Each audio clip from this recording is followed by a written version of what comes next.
우리 이제 오늘 그 7장 내용은 사실은 아주 유명한 그 구절이죠. 그래서 제가 오늘 진행을 하다가 시간이 많이 가면은 한 번 더 해야 될 것 같기도 합니다.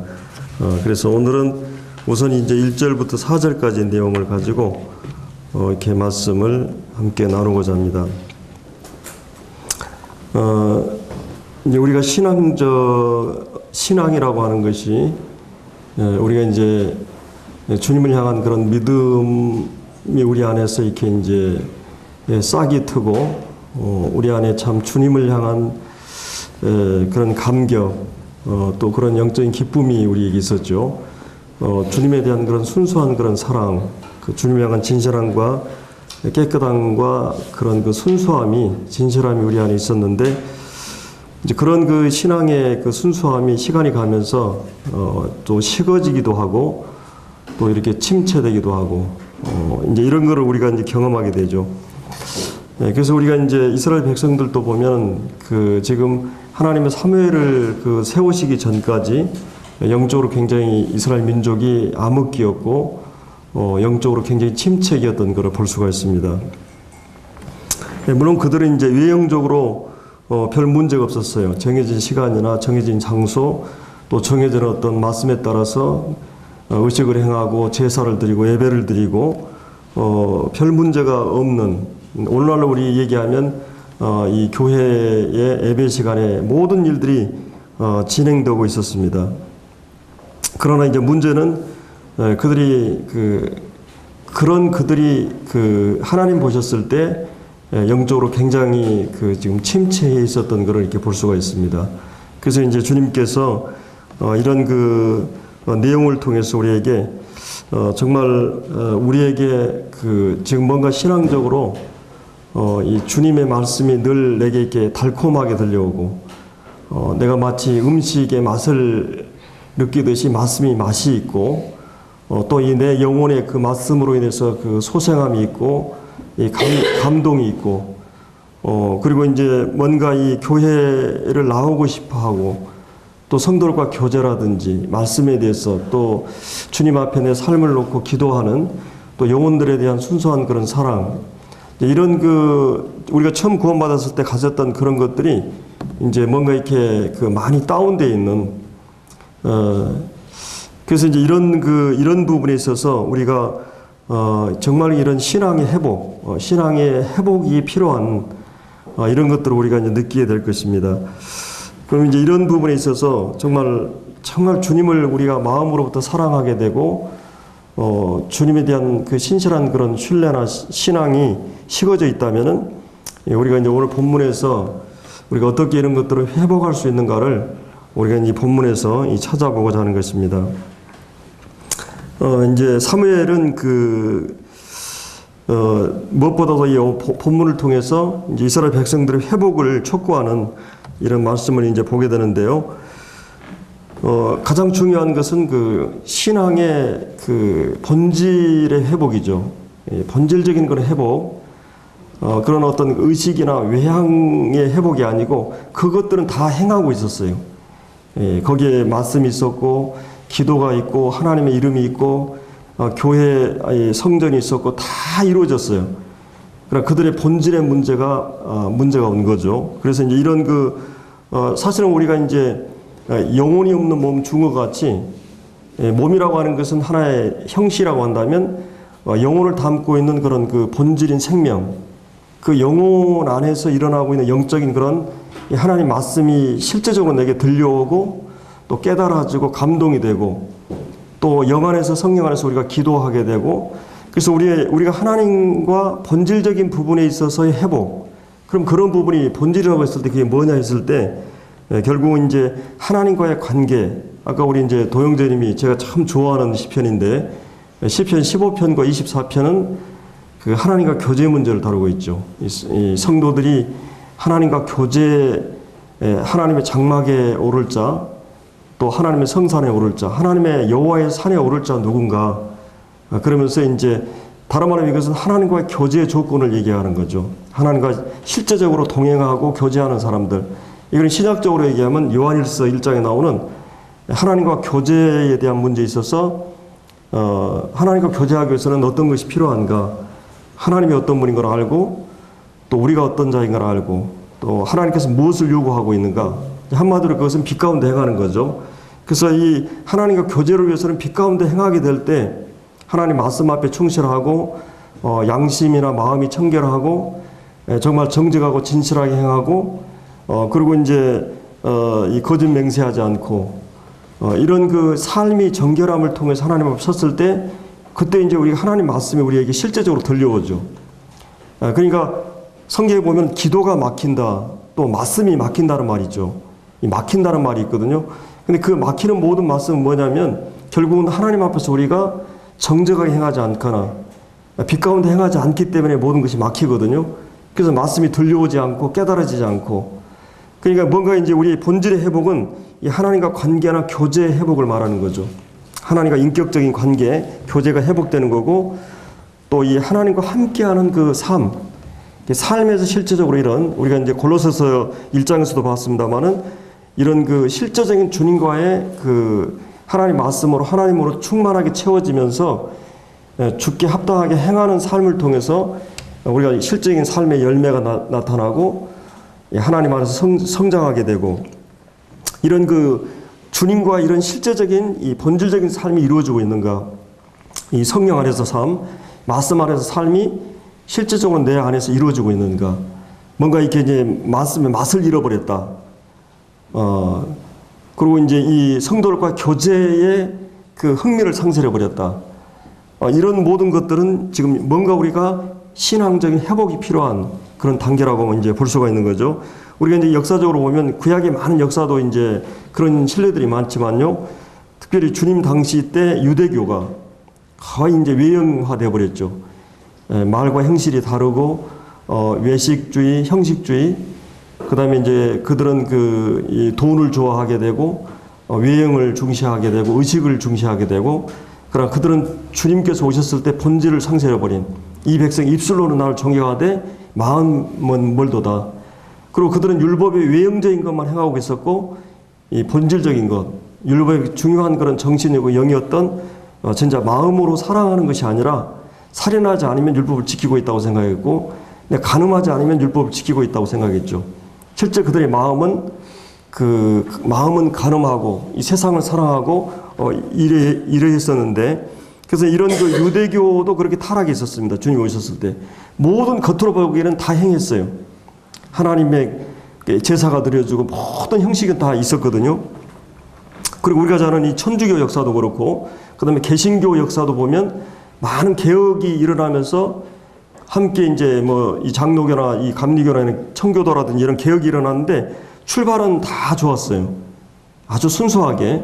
근데 시간이 지나면서 그게 외형화되고 내용은 없는, 이 고목나무가 오래되면은 이제 속이 텅 빈 것처럼 형식만 남게 되는. 그래서 이제 오늘날 우리가 기독교를 볼 때도 오늘날 기독교가 철저하게 기복주의화되어 있잖아요. 이렇게 이제 뭔가 내가 하나님 믿으면 돈을 잘 벌고 무병장수하고 건강하고 또 내가 원하는 것, 소원하는 것이 다 뜻이 이루어지고 뭐 우리 아이들이 잘 합격하고 막 이런 그 기복주의적인, 그러니까 기독교라는 이름만 갖고 있지 이런 모든 종교에서 요구하는 샤머니즘에서 얘기하는 내가 그 비나이다 공을 들이면서 자기의 소원이나 이런 걸 성취하기 위해서 다른 뭐 부족을 붙이고 다닌다든지 아니면 주문이나 연부를 하듯이 이 기독교도 하나님 앞에서 다 그렇게 돼 있다고 하는 거죠. 하나님이 주인이 아니라 내가 주인이 돼 있는 것. 내가 하나님을 굴복하고 항복하는 것이 아니라 하나님이 내 필요를 위해서 수단화되고 도구화되는 이것이 바로 이제 오늘날 기독교의 모습이에요. 그리고 그것은 다 모든 종교가 그러듯이 율법주의적인, 내가 그 선을 쌓고 잘하고 모든 그 잘하는 그 동기는 이 땅에서 보상을 받고 잘되기 바라는 그런 것인 거죠. 그래서 이런 것이 바로 이제 이런 것들을 통해서 교회가 부흥이 필요하고 구원받지 않은 사람은 생명의 부흥이 필요하고 거듭난 성도들도 이런 잘못된 그런 신앙으로 빠져갔을 때 이런 그 회복이 필요한 것을 이제 우리가 생각해 볼 수가 있습니다. 그래서 우리가 이제 이 신앙 회복을 위해서 이제 무엇보다 중요한 것은 거기 이제 3절에 보면은 1절에 보죠. 기럇 예아람 사람들이 와서 여호와의 기회를 옮겨 시내 산에 사는 아미나답 집에 들여놓고, 그래서 먼저 이제 여기 보면은 이 하나님의 괴가 블레셋에서 돌아와 가지고 사실은 이 방치되어 있었습니다. 물론 이제 이스라엘 백성들이 하나님의 괴를 그 하나의 상징물을 우상화하는 것은 문제였어요. 자기들은 마음대로 살고 이것만 제시하면 하나님이 그 민족을 회복할 것으로 생각을 했었는데, 그렇게 하지 않자 그들은 어떤 생각을 했냐면 이 하나님의 괴를 방치해뒀어요. 그리고 이제 20년이라는 세월이 흘러갑니다. 거기 이제 2절에 보면 괴가 기럇 예아람에 들어간 날부터 20년 동안 그 하나님의 괴가 방치되어 있는. 그래서 이것은 비록 이렇게 되어 있지만 실제 그들의 마음이 이 하나님을 방치해버린 이게 이스라엘 민족의 상태였던 거죠. 물론 이제 사무엘이 그 20년이라는 기간 동안에 부지런히 하나님 말씀을 가르쳤을 겁니다. 그래서 이제 이 부흥을 위해서는 이런 그 기간이 필요한데, 우리가 어떤 한 번의 어떤 그런 집회라든지 한 번의 어떤 그런 이 말씀 집회나 이 모임을 통해서 하나님께서 그 교회를 또 그 사회를 나라를 바꿔버리는 역사가 우리가 이제 있는 걸 볼 수 있죠. 이 성경에서도 이 많은 그 부흥의 역사가 있습니다. 하나님께서 아브라함을 통해서 이 야곱을 통해서 세겜에서 어떤 우상을 하나님께 버리고 회복하는 그런 역사가 있는데, 그래서 우리 청교도들은 특별히 집회에 대한 태도를 각별하게 가졌어요. 하나님께서 역사적으로 보면 하나님께서 어떤 집회에 갑자기 부흥을 허락하십니다. 한순간에 사람들이 변화되고 그 변화된 사람들을 통해서 사회가 변화되는. 그래서 이 청교도들은 늘 그런 이 부흥을 갈망하고 모든 집회를 빠지지 않고 참석하는.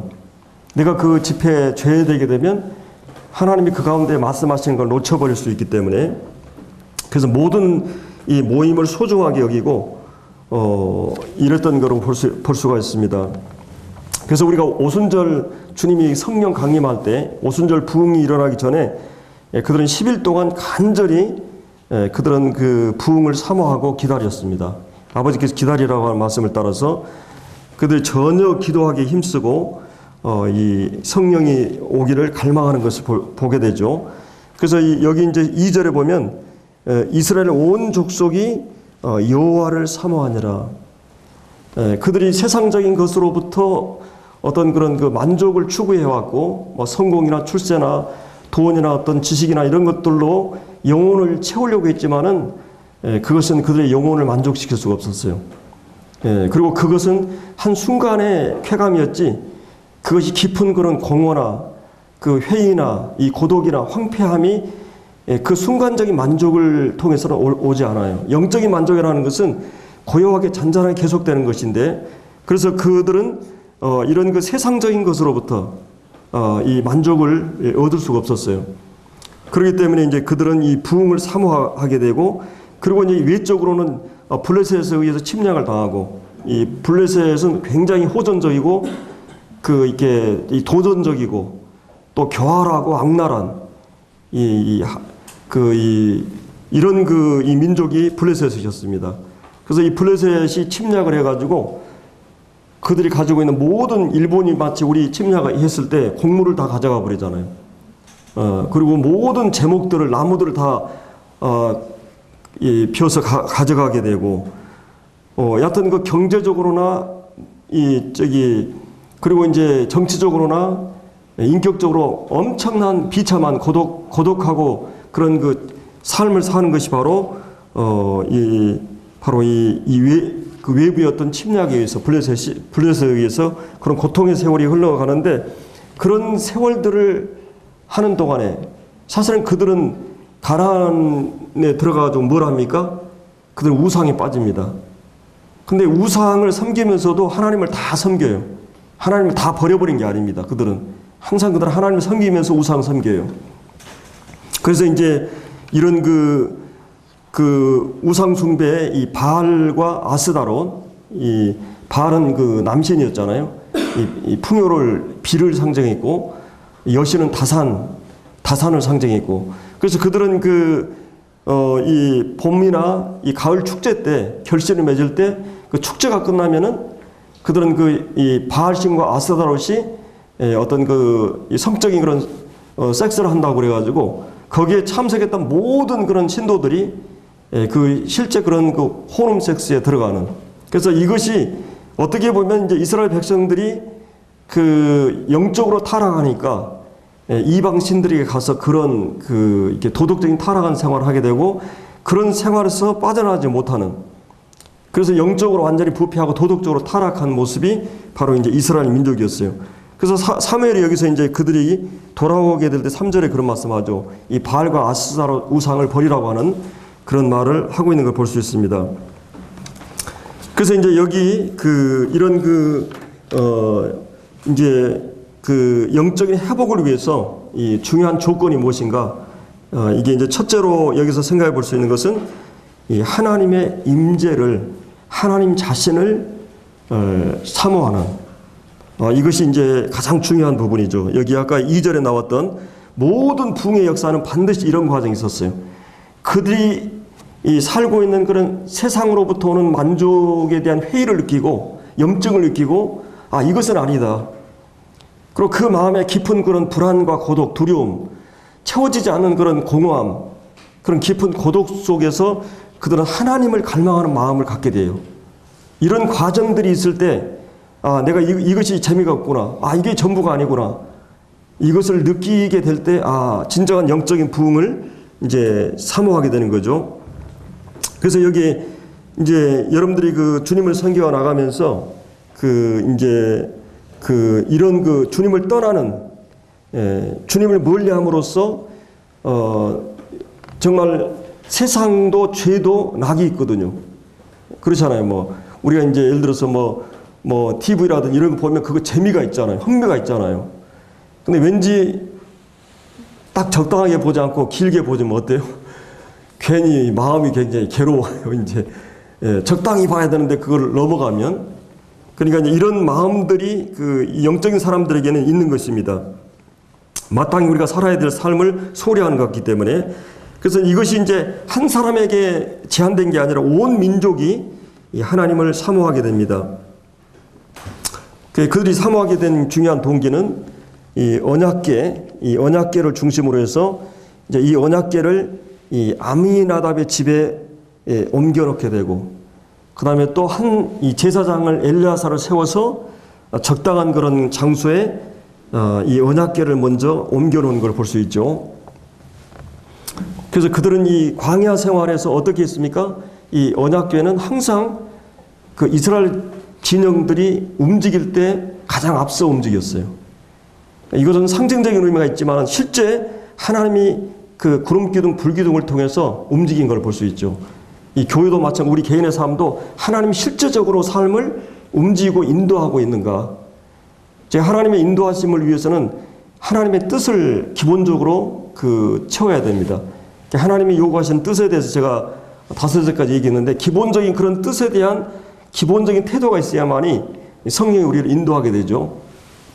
그래서 이제 하나님의 임재를 상징하는 이 언약궤를 항상 앞세워서 그들은 움직이는 걸 볼 수 있고, 또 이 언약궤가 딱 세우게 되면 어떻게 됩니까? 배치도 12지파가 동서남북으로 이 궤를 중심으로 이렇게 이제 모이게 됩니다. 그래서 하나님의 임재를 상징하는 법궤는 항상 앞서 행했고 항상 중심에 있었어요.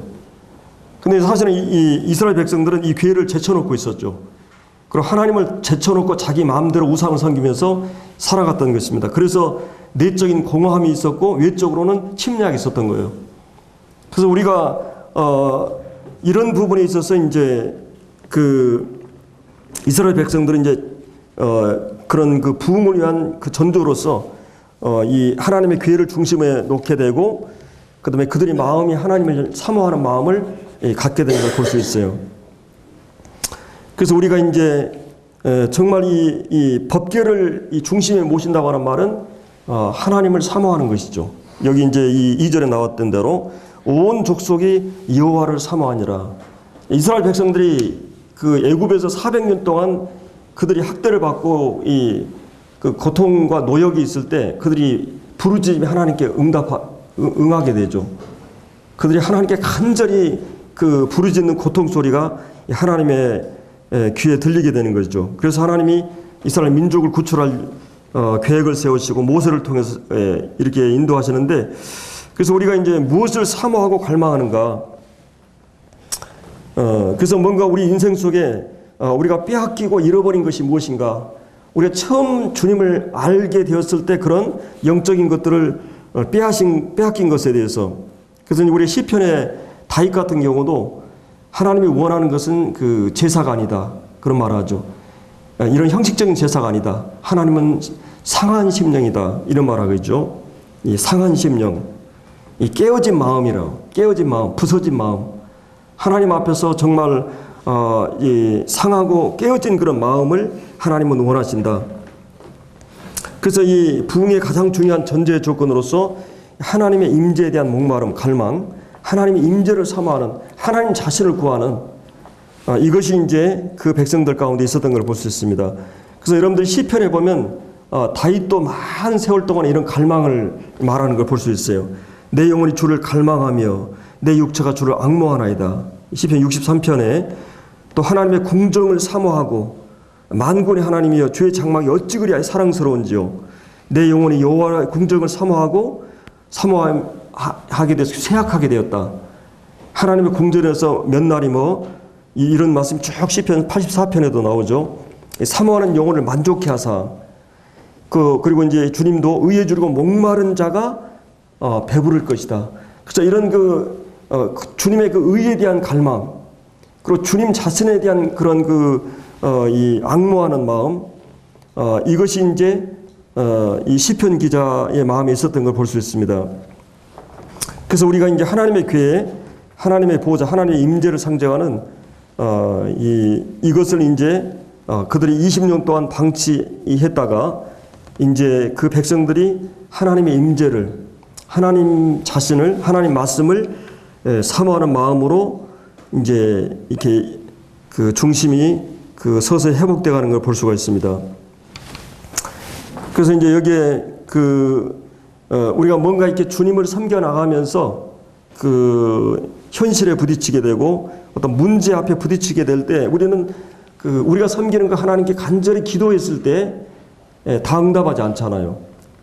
또 기도로 모든 문제가 해결되지 않고 이 현실 문제 앞에서 우리는 때로는 취직이나 사업이나 또 우리 어떤 그런 여러 가지 문제로 인해서 주님 앞에 기도했는데 우리의 연약한 그 믿음이 또 때로는 하나님이 응답하지 않는 그 기도 앞에 우리는 포기하게 되고 이제 하나님을 의지하는 것보다 내 생각과 방법대로 인생을 살아가게 되고, 그래서 영적인 그 거리가 이제 자꾸 간격이 벌어지게 되고, 그래서 이제 내 생각과 뜻대로 이제 움직이게 되는, 그래서 이제 하나님은 이제 방치해 놓고 필요할 때만 내가 이용의 수단이나 도구로만 하나님을 부르게 되고 하나님이 중심에서 서서히 멀어져 가는, 정말 주님을 인격적으로 사랑하고 그분의 음성을 사모하고 이런 신앙이 아니라, 그래서 이 하나님의 백성들에게 있어서 아주 중요한 것은 정말 하나님의 백성, 하나님 없이는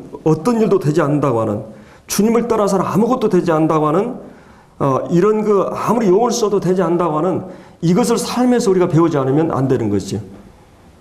그냥 적당히 현실적으로 타협하고 살아가면서 문제가 결국은 풀리지 않거나 문제가 해결되지 않는 것을 우리가 깊이 생각해야 됩니다. 또 한 가지는 하나님 무조건 하나님 무섭고 어려운 분이 아니라 우리가 삶을 바르게 하고 바르게 살아갈 때 하나님 가장 최선을 다해서 허락하신 분이라고 하는 것을 확실히 붙들어야 됩니다.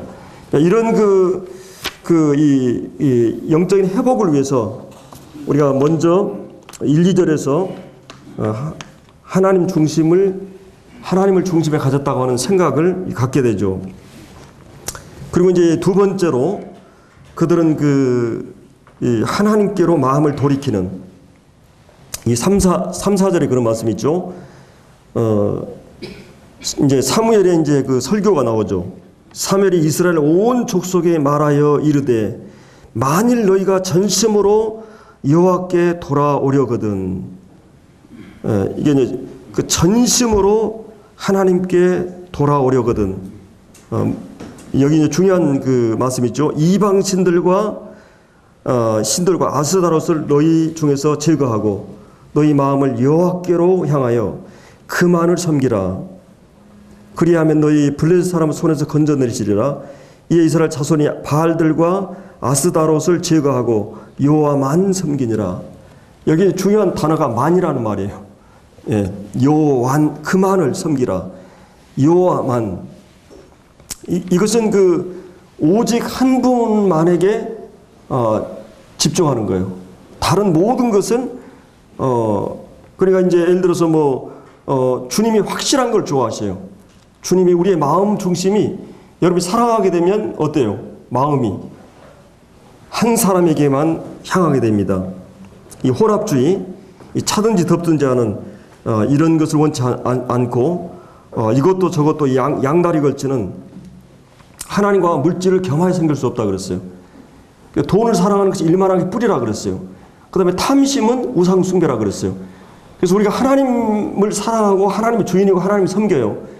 그리고 이 모든 것은 수단이고 하나의 이 도구에 불과하는 거죠. 근데 그 자체가 우리의 목적이 되면 안 되는 것입니다. 그래서 이제 소극적으로는 우상을 버리고 적극적으로는 이 하나님을 전심으로 향하는 하나님께, 이게 동전의 양면과 같죠.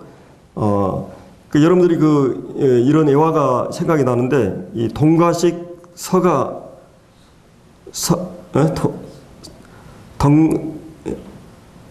동가식 서가 주인가? 예? 수. 그러니까 이제 어떤 이 아름다운 그런 처녀가 있었는데 두 가지 중매 조건이 들어왔어요. 한쪽은 너무 잘생기고 아주 핸섬하고 그 남자는 정말 마음에 사랑이 가요. 근데 근데 이 남자는 정말 찌릿 가난해요. 그리고 또 한 사람은 너무나 부자고 잘 사는데 이 사람은 못생겼어요. 사랑도 가지 않아요. 그래서 낮에는 그 핸섬한 남자와 가서 같이 살고 밤에는 누구죠? 자기가 사랑하는 사람하고 사는 동가식 먹는 것은 누구죠? 잘생긴 사람한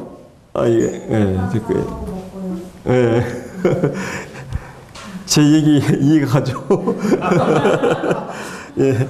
그래서 이게 낮에는 밤에는 자기가 사랑하는 사람하고 낮에는 이제 먹어야 되니까 그래서 우리 신앙이라고 하는 것이 세상에 발을 담그고 하나님께 발을 담그는 이런 꽁먹고 알먹고 하는 식으로 세상도 즐기고 하나님도 즐기는 이러면 안 된다는 하는 거죠. 하나님과 물질을 겸하여 섬길 수 없다 그랬어요. 그래서 우리가 지금 하나님만 섬기는 하나님의 목적이고 하나님이 우리의 중심이 되는 거고, 그 다음에 다른 것은 다 수단이고 하나의 과정이어야 된다는 거죠.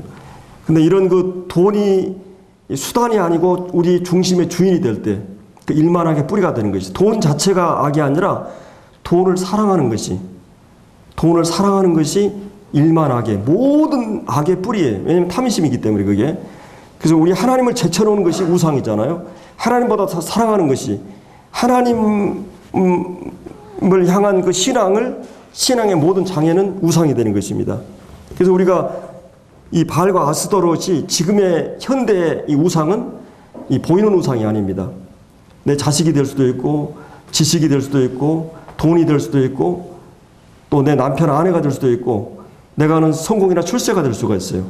그것이 주님보다도 중요할 때, 정말 주님이 모든 것의 중심이 되고 목적이 되면 다른 모든 것은 그 우선순위에 있어서 그것이 중심이 되는 거죠. 그래서 이제 이런 이 하나님만인 섬기라고 하는, 내 마음이 뭔가 다른 것에 이 마음이 빼앗기지 않았는가, 뭔가 내 마음을 사로잡고 있는 것이 있지 않은가, 그것이 무엇이든지 그것은 성경은 우상이라고 그러죠. 하나님보다 더 사랑하는 것, 하나님을 대체하는 것. 그래서 바로 이 이스라엘 백성들이 이 바알과 이 아스다롯이 그들의 우상이었던 것을 이제 볼 수가 있는 것입니다.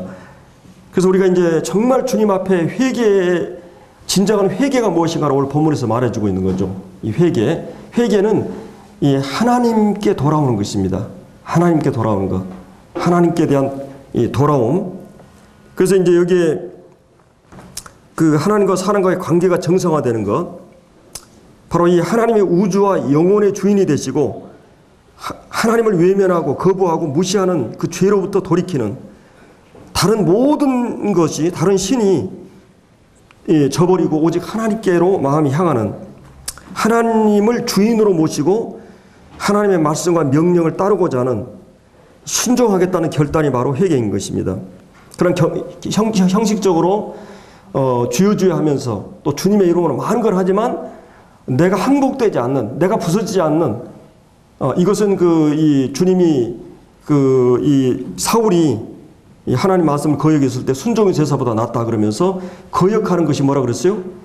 사신에게 절하는 것 같다 그랬어요. 우상 숭배와 같다는 것이. 예. 그리고 이 완고한 것은 이 사신에게 절하는 것 같다, 이런 말씀하고 있죠. 그러니까 그건 뭐냐면 자기가 우상이 되어 있는 것이요. 자기가 주인이 되어 있는 것이에요. 하나님 말씀보다 내가 앞서 있는 거니까 이것이 바로 이제 이 무서운 것입니다. 그래서 기독교 신앙의 핵심은 하나님이 사람에게 최선의 하나님이 인간에게 최선을 요구하는 것이 아니라, 그러니까 사람들 생각하기를 우리가 종교적으로 열심을 가지고 주님 위해서 막 모든 것을 이렇게 요구한다기보다는 하나님의 것으로 채우겠다는 것입니다. 하나님께서 거기에 우리가 항복되고 순종하고 그분이 삶의 주인으로 모시는 것이 되어야 된다는 거예요. 그분이 나를 장악하고 주권을 행사하도록 하는 것이 회개라는 것이. 그분이 나를 위해서 내 소원을, 내 욕망을 들어주는 수단이고 그런 것이 아니라는 것입니다. 이 하나님의 은혜, 하나님의 선물로 채우기 위한 조건, 그리고 그것이 신앙 고백이고 신앙이라고 하는 것이. 그 신앙이라고 하는 것은 하나님이 내 가운데 채워지고 주권을 행사하도록 하는 것. 그것이 진정한 회개라고 하는 것이. 그래서 이제 하나님에 대한 정당한 애우. 이 여호수아가 24장에서 여호수아 보면 나와 내 집은 여호와만 섬긴다. 하나님만이 내 삶의 전부가 되고 중심이 되고 그분 앞에 항복하고 굴복하는, 그분의 뜻이면 내 자신을 철저하게 복종시키는, 내가 얼마든지 주인 되면서 하나님을 내가 수단할 수가 있거든요. 그래서 우리가 하나님을 맞을 그런 그 마음의 준비가 이루어져야 되고, 그 다음에 이제 이 우상을 버리고 이 하나님만 섬기겠다고 하는, 이것이 이제 중요한 부분인 것입니다. 그리고 이제 또 한 가지는 여기에 그 5절부터 이제 미스바에서 이 5절에 보면 사무엘이 이르되 온 이스라엘 미스바로 모이라 내가 너희를 위하여 여호와께 기도하리라 하매. 그래서 그들이 이제 그 6절에 보면 그들이 미스바에 모여 물을 길어 여호와의 앞에 붓고, 여기에 보면은 이 에레미야에 보면은 물을 길어서 붓는 것을 마음을 쏟을 때 쓰는 표현입니다. 회개할 때 이스라엘 백성들이. 그러니까 이 마음의 어떤 그런 이 오물들, 쓰레기들, 이 주님이 자정하시기에 불편한 모든 것들을, 죄를 자백하고 쏟아내는 걸 얘기해요. 그리고 이 금식의 기도는 하나님 앞에서 정말 금식이라고 하는 뭐예요? 여러분이 금식하게 되면 막 입에서 침이 생기고 위에서 막 유액이 나오고 이 몸 자체는 음식을 갈구하게 되죠. 그런 것처럼 애통하는 그런 그런 애통의 호소의 의미에서의 금식. 그리고 이제 또 어떻게 보면 이것은 철저하게 내 욕구나 이런 모든 것을 절제하는 그런 의미가 있죠. 그래서 회개하는 마음으로 다른 것으로는 배부르지 않고 내 이기적인 욕심과 부끄러운 모든 죄로 이런 것이 모든 걸 단절하고 정말 하나님의 뜻과 하나님만을 갈망한다고 하는, 하나님이 기대하시고 요구하는 것만 갈망한다고 하는 그런 의미를 갖고 있어요. 이 금식이라는 말이. 그렇기 때문에 이 금식의 기도는 가장 간절한 기도요, 그 영혼에서 우러나는 그 기도예요. 그래서 이런 이 금식 기도, 이 금식의 기도, 이걸 통해서 그들이 이제 주님 앞에 그 회개에 합당한 열매를 맺게 되는, 그래서 이 마음이 변화될 때만이 실제 삶이 변화가 옵니다. 내가 그냥 단순한 의지, 행동 변화가 아니라 이 하나님의 은혜와 하나님 말씀으로 내 마음이 변화되고, 그 다음에 실제적인 내 마음의 영혼의 잘못된 죄를 자백하고 토해낼 때, 그때 진정한 이런 그 회개가 일어나는 게 됩니다. 그래서 이 미스바에서 그들이 모여서 이제 온 백성들이 모여서 이 하나님은 이 모이는 것을 기뻐하십니다. 이 모이기를 피하는 사람들이 그 주님의 오심에 가까울 때 이 피하는 일들이 일어난다고 그랬어요. 이 모이는 일이 가장 중요한 일이죠. 기본적인 것이에요. 모이게 될 때만이 우리가 하나님의 음성을 들을 수 있고, 이 하나님의 어떤 그 인도하심을 받게 되기 때문에, 그래서 이제 바로 이 모든 역사의 부흥은 모임으로부터 시작이 됩니다. 그렇기 때문에 우리가 함께 모여서 주님을 사모하고 갈망하고, 그리고 우리의 죄를 다 내려놓고 주님 앞에 이렇게 했을 때 바로 이 사무엘의 메시지를 통해서, 그리고 이 기도를 통해서 부흥이 이제 일어나는 것을 보게 됩니다. 그래서 이 그리스도인들이 가장 힘들고 어려울 때 취해야 될 중요한 두 가지 태도는, 우리 어떤 상황 속에서도 우리는 이 감사할 조건을 찾는 것입니다. 왜 나만 이런 일이 일어나는가? 그러면서 불평하고 원망하는 것이 아니라, 하나님께서 분명한 이건 뜻이 있을 거야. 왜 그러냐면 내 인생의 과거를 돌아볼 때, 이제 오늘 시간이 많이 됐기 때문에 우리가 다음 주에 이제 12절에 나오는 그 에벤에셀이라는 말이 나오거든요. 하나님께 지금 여기까지 내 인생을 가운데 도우셨다. 지금까지 지내온 것 주의 크신 은혜로다. 내가 여기까지 하나님이 인도하셨고 섭리하셨다. 내 삶의 뒤를 돌아볼 때 하나님은 여기까지 내 삶을 지켜주셨다. 내 육신적인 피로를, 생명을 하나님이 나를 붙들어 주셨다. 만물을 붙들어 주시고 내 생애를 붙들어 주셔요. 여러분, 이거 베드로가 주님이 딱 손 놔버리니까 어떻게 돼요? 욥이 그 마귀가 와가지고 하나님께 내가 욥 한번 실험해 보겠다고, 주님이 딱 보호를 막아버리니까 어떻게 해요? 순간 그냥 재산, 그 많은 재산이 하루아침에 다 날아가 버리잖아요. 자식들 다 죽어버리잖아요. 온 몸에 그냥 막 악창이 나가지고, 근데도 이 욥은 그 끝까지 주님을 그 부인하지 않은 걸 볼 수 있죠. 하나님이 우리를 지켜주시는 것입니다. 내 육신적인 생명, 영혼의 생명, 그리고 내 그 삶의 사업, 모든 것을 하나님이 지켜주셔야만 돼요. 하나님이 붙들어 주셔야만 돼요. 하나님의 은혜로, 나의 나중에 하나님의 은혜로 됐다. 은혜로 내가 살아왔어요. 그렇기 때문에 앞으로 내 삶도 뭐예요? 하나님 분명히 내 삶을 이렇게 인도하실 것. 근데 앞은 막막해요. 앞을 보면 아무것도 보이지 않아요. 노후를 생각할 때도, 이 미래를 생각할 때 막막해요. 한 가지 분명한 거 있어요. 하나님 지금까지 내 인생을 도와주셨다. 인도하셨다. 그걸 전제로 해서 우리는 미래를 보고 확실하게 믿음으로 갈 수 있는 것입니다. 그리고 이제 우리가 힘들고 어려울 때 취해야 될 또 한 가지 태도는, 항상 우리가 우리 자신을 성찰하고 돌아보는 것이에요. 이스라엘 백성들처럼 왜 내가 이런 문제가 왔을까? 그 정말 주님 앞에서 우리가 잘못한 것들이 생각나는 대로 쏟아내고, 그리고 주님 앞에 이런 회개의 자세를 가져야 됩니다. 그래서 이 부흥이라고 하는 건 반드시 죄에 대한 회개로부터, 단번에 우리는 이 죄를 용서받았지만 우리가 성도로서 마땅히 살지 못한 삶, 하지 말아야 될 거 해버리고 또 마땅히 해야 될 거 하지 못하는 일들에 대해서 하나님 앞에 내려놓고 기도해야 됩니다. 분명히 우리는 주님과 동행하고 성령 안의 삶을 살아갈 수 있는 조건을 주님이 다 주셨어요. 근데 뭔가 이런 삶의 리듬이 깨지고 내 영적으로 침체하고, 그리고 뭔가 내 영적으로 부흥이 필요하고 회복이 필요하다면, 오늘 우리 말씀의 원리대로 우리가 정말 이런 그 주님을 사모하는 마음, 그리고 우리가 제거하고 버려야 될 우상이 무엇인가를 생각하고 주님 앞에 검시하는 그런 태도로 주님 앞에 그 내려놓았을 때, 주님은 이 전환점을 통해서 이스라엘 백성들의 놀라운 영적인 각성과 부흥이 일어납니다. 그리고 그 부흥은 한 사람을 통해서 일어나요. 한 인물을 통해서. 엘리의 그 삶과 이 사무엘의 삶은 너무나 다르죠. 근데도 어떻게 보면 이 사무엘은 이 구질서 속에 살았어요. 엘리 시대에 함께 살았어요. 근데도 그런 엘리와 같이 살지 않았어요.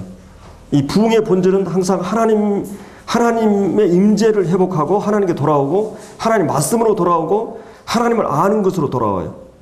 경건으로 돌아오는 것입니다. 그리고 삶이 정결하게 되는 것이에요.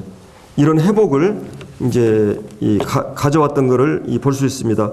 그래서 사무엘이 하나님 임재를 회복하고 하나님 말씀으로 회복하고 그리고 그 구시대를 답습하지 않고 그런 하나님 앞에서 행함으로써 그 시대에 이 부흥의 이 불꽃으로 하나님이 그를 사용하시고 이 부흥을 주도하는 것을 볼 수 있습니다. 그래서 오늘 여기까지 하고 마치겠습니다. 기도하겠습니다. 아버지 하나님, 참 주님께서 저희들을 이런 그 죄악에서 구원해 주시고 참 아버지 하나님께서 우리를 얼마나 사랑하시는가를 참 사랑하는 아들을 통해서 우리에게 보여주셨고 또 무엇보다 성령을 통해서 이런 역사적인 진리들을 계시된 진리들을 밝혀주심으로 저희들의 영안을 열어주시고 참 이 진리들을 저희들이 깨닫고 믿을 수 있도록 참 저희들의 생애 속에 찾아오신 것을 감사드립니다.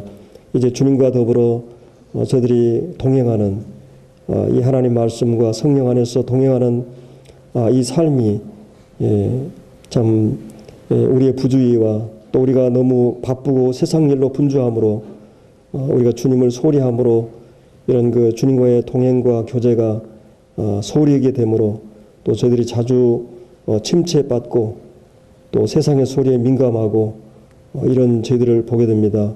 주님, 정말 저희들에게 이런 영적인 각성과 부흥이 회복이 필요한 때에 주님 주신 말씀들을 저희들이 잘 이해하고 이 말씀대로 저희들이 진정으로 영적으로 회복해서 참 영적인 그런 그 만족과 기쁨을 경험들을 가지고 주님과 더불어 살아갈 수 있는 저희 모두가 되도록 저희들을 돌아봐 주시기를 원합니다. 주신 교훈들 감사하고 존귀하신 주 예수 그리스도 이름으로 기도드리옵나이다. 아멘.